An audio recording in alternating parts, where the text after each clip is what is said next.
Alors, bande konangai, vous allez deuxième partie. Donc, oyo ako comprendre ma bé message nangai, c'est son problème. Mais message wana ezalaki nini pour na faire comprendre le peuple congolais. Vanité oyo bino ya kofinga bato sans que oyo ba nini ozoloba botika yango. Peuple angolais a contribué mingi na Congo. Donc angolais oyo ayaki na Congo a contribué mingi. Ba na commerce, ba na ba portugais, ba créer ba emploi, ba sali makambo ebele. Donc ce qu'on a conflit na congolais maintenir yango, et ça la conflit entre angolais na masolo na bino ozaki nango privé. Mais ko kenete ke o minimiser angolais lokola angolais azali lokote, lokola angolais azali mutu pamba, lokola angolais azama yelete non. Les angolais sont intelligents. Ba angolais o bino bengi bazombo, baza ba courageux, baza mayele, ba yebi koluka, baza organisé. Mais na mokili ba fertilité, ba conflit ezalaka. Donc ceux qui bo bebani na angolais, c'est normal. Botswana obino Botswana li. Mais boleka ba bordi te que parce que aza angolais, donc c'est comme angolais azali mototé ou azama yelete. Mais bino bato mayele ba rwandais bozoko bimisa bango te. Bino bato mayele bozoko lukanini no bokende na Angola bo voyager ba poto. Bino bato mayele mutu oyo kola na ye okeli kuna na Angola asungi yo osali mabe. Mais ma question est la suivante. Nini oyo congolais aye nango na Angola? Baina maladie, baina ba crime, baina vol. Sikoyo neso tu wana angolais andi marion ka no yo ye o boteli Angola karo bomi bango wana ki danger. Donc yango bozo benga ki danger na bino ki congolais yango wana. Sikoyo bolingi angolais pe azongi sa to ndenge nini? Parce que bangolais bato tuna ngai babi to bayi ba question wana. Donc bino bozali danger angolais za danger te. Siko angolais aza prêt à l'accès de quoi ils sont capables. Donc angolais azo tuna lokola bino boza danger bango siko baza na posa bala ki sa force na mangeza wapi. Na kosenga bino te kende kona ngai ozwa obana kofinga te kofinga za na tina te. Mais lokola boza danger boza ba capacité moko boza nango ndeko na soko lobi yango boko mona angolais akolakisa to mona ki congolais ya Brazza balakisa ki soki toki ba komanda denge kofi mino banzembo soki banani ba denge soki ni temporiser to yoki na biso yango. Mais Angola alingi ayeba est-ce que zali qui dire qui nini to sala parce que balingi bala ko force na bango. Boko mona peuple angolais akobana ko boma partir nango donc akozo pesa ba étranger wana akoboma bango. Ndeko nanga soki tsoki que non Angola a marché akena ba pays voisin bako sala yango. Ndeko nanga peuple angolais azawana bazana likambo ke déranger bango na rappeler bino yango. Na sana pesi bino na partie 1 na pesi bino histoire du peuple congolais ke ndeko na ngai tozalaki na tata moko mona Emmanuel d'Oliveira ayakutu avant ba wendo kolosai ayemba banzembo tike bunga mama akoki kozonga mboka te tike comme na papa abota ma comme Manuel d'Oliveira. Donc congolais to otala yango yoka yango aza né en 1915 na Mbanza Congo aye na Matadi na 1921 akoli kuna tiba iba poto babandi musique na Congo wana umbanzange moyo esware eya esware mame banzembo na ye juste titre ya rappel batwana baya avant batwana bazaki ba angolais bazaki ba réfugié te mabele wana no surtout ezalaki toujours l'Angola.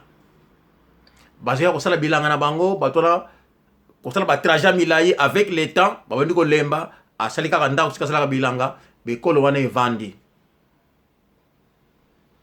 to sana batu ebele mudoko la vie sa mangwana abota mana Angola ayako ya le vieux taboulet de Ekutu albaki une fois. Ayakoya. Il n'est pas né au Congo, non, vieux Sambangwan. Non. Bazali ebele oyo baya avant. Batouana bazaki ba réfugié te. Ba réfugié ba yekaka à partir de 1960. 61 tant oppression politique c'est salami. Bangolais wana na Congo bavanda basala teke o babotola bikonzi na Congo. Tala même cuisine Mobutu azaki angolais. Muzombo cuisine Mobutu. Maman Mobutu. Maman Mobutu oyo bobenga Marie Antoinette. Azalaki kabindez. Nazo banabino bosala ba recherche demande qui va donner vivant, qui est vivant. Tous ces ceux qui ils sont tous là. Azali congolaise maman Marie Antoinette. Azali kabindez. Dans le bino. Batouana bayakala. Mais tout le monde a dans la poto, mon frère, dans la poto. Tout le monde a besoin de tout le monde a Rwandais va occuper Congo. Jamais Congolais a besoin de Rwandais. Jamais. Boya na poto, bakanga kabino, bato tindi kabino na France, Allemagne, Belgique, Kochabino, tout le monde a kabino fait bien parce que tu vas na poto, fait na 30 ans na poto. Tout le monde a yango. Mais jamais bo bengana ba français, bo bengana ba belge, bo bengana ba mindele kuna na Congo bo sala yango te. Mais Angola est commis indépendant. J'ai bien dit que avant 60 Bangolais wana bazaki ba réfugié. Mais tant que Angola est commis indépendant, Congo est commis indépendant en 1960, Bangolais bazaki ba réfugié. Angola est commis indépendant en 1975. Donc oyo tout akoya na Angola a comme réfugié. Donc on a ba Katangé o ba yaki na 77 ba komaki ba réfugié d'ailleurs tout ba s'intégrer dans l'armée angolaise. Bazalaki récit bakota ba réfugié lelo baso ko Angolais bandima bango bakatangi wana basala ba crimité basi ba me armée na Angola te baso sala basi ba bourse angolaise baso ba tangi.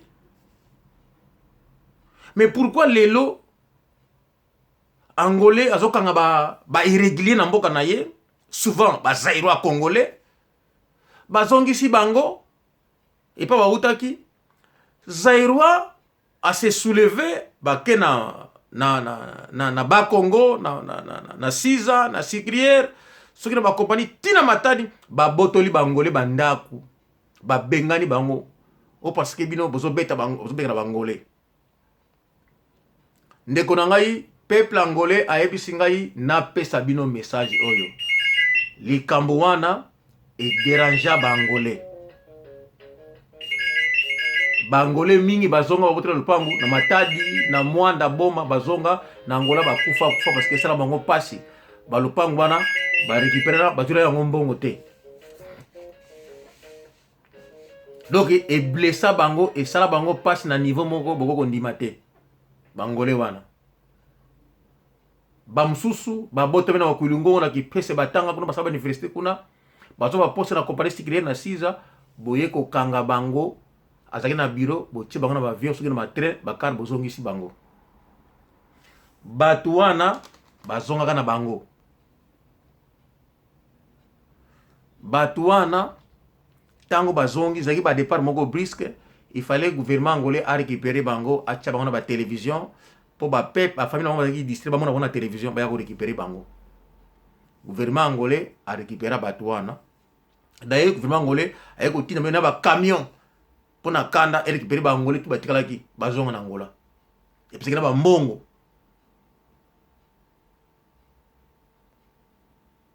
kaka pour gouvernement angolais asala ba contrôle illégal bazongi siyo bino bosali acte wana yo kanga bangolais o basala batanga basala mais bangolais wana ba yango tout avant ba para bango ba yala ba 1920 ba 1915 avant na ba Congo wana bango ils sont nés là-bas batangi kuna ti ba cette université na bango bazo ba poste parce que ba kola ba mboka wana de somi mutona so ba no Kikongo ngola exemple kuto yebi yango te parce que Kikongo na yezela ba kindibu mais aza angolais batu mingi bomona ya Besingombe sont des angolais bota na ba Congo wana batu mingi wana ya Songololo wana so batu ya Mbanza Congo baya bambula ebele ndo nanga likambo wana peuple angolais ezalaka na motema surtout bakongo ezalaka na motema na bango lelo nayebisi bino yango lelo bozoki kosala bacrime na Angola mpo bino boza danger ndeko na ngai bangolais obino bengaka bazombo balobi mwana nakazola matshasa luyeki mfuta ndeko na ngai kala te Angola bakokoma na somo na soki noki na Angola bakokende suti banga bino moko mpona oyo angolais angana sala parce que non moni on libanda tina libanda moni on ndeko na ngai toujours congolais motema mabe na angolais naki na garçon moko akombo na ye mire boyebi awa na Angleterre c'est un garçon mo nazako aider me faire kotoyenga mingi mon frère oya kopesa ya komela kolia azuinga sika na sale musala ba pisa soki 2000 livres soki komé azimbo ngwale kaka ngai na senga mbongo ngo otala muzombo oyo otala muyibi oyo vraiment nga na Angleterre na yibaka nesuka kona poni ni ki congolais aza danger akoyini kumvuka vraiment nga soki na siliki na simba mire wana kobandana matadi oba yebinga kobandana matadi kobandana parcours banzira na lekaki machine de guerre natuna nanu yo kanga la machine de guerre mutu moko boya konda totumbulanga nalobi na yo machine de guerre mutu wana na simba ye parce que yo yebinga mutu wana pona za muzombo amena na mbongo soki na simbi aza na idée kutu te nini kosala na ye pona ko bete pena ko na pantalon na couper donc elongo ye na ko beta kaka mais aza na idée te poni kaka ki congolais ki danser bande ko nanga babila ngani no e mwana nakazola matshasa luyoke futa ba Congo we proverbe wana ba sabino ba limbola tina ya proverbe wana e mwana nakazola matshasa luyoke futa donc oyo bino mozako luka pona peuple angolais na makambo ya buzoba na ya libanda kaka muzombo angolais kalate boko reketela ngo ndanga kindeko kokufa ngai koko na ngai mobali na oya mwasi ya bota mama nanga ya mbali kombo na Kemena André ya mwasi kombo na Kikonga Inez wo utuka isoba lovalo ifadi sala akukamba bokemena ezombo chekivuila ezombo chekivuila kulusalo ko ekanda dia kululuzola ziana ekanda de soba lovalo kadi fueko abila ngai ke tumama ikolama manga ka kolama ko kasi zombe tieno yeno intoto tulusisi de yeno mbuta muntu kelendu kubunako ndeko na ngai ndenge bakoko nga balobala nga bongo ba Palestine kutu babundela na bango Angola te babundela kutu Palestine te ndenge ngana ko bundela Angola timokolo ya suka ndeko na ngai awa na mokili bazali ne loko te bako pesanga no ba congolais luzolabo alubani kinkete nzimbu luteketi kanda dieno mono lino kupanike nketo nzimbu baba ntoto kabene mutu ko kupanike nzimbu kupanike ekimvua mabomono eteke ntoto inteke zombo mokatu azate eloko bako pesanga na mokili awa ezate oyo sika kinonga na trahir Angola ezate na ko défendre Congo parce que je suis aussi congolais mais oyo Angola Palestine ko tabunda te po ndenge na ko défendre Angola bozana idée te donc oyo monika ke non soki ki gang kale comme Angola mon frère ngai ki master ko kufa et to minute na bomio donc atana Angola o pesanga bo mengo na ko bomayo moi j'ai des frères que je considère que ba congolais au moins ndeko ngana vana mayenda que son âme repose en paix un frère à moi mundibu tozana ba Julio Kapeta que ngana na sengeli salisi ya sunginga que j'ai des choses que n'a pas oublié jamais nana ba vieux Philippe ba grand frère nanga nana ba te belé na kota ko mokili mobimate donc ngai attention moulele triple fête ko tungisanga tout le temps mais c'est un frère. Nasuki wana. Au revoir.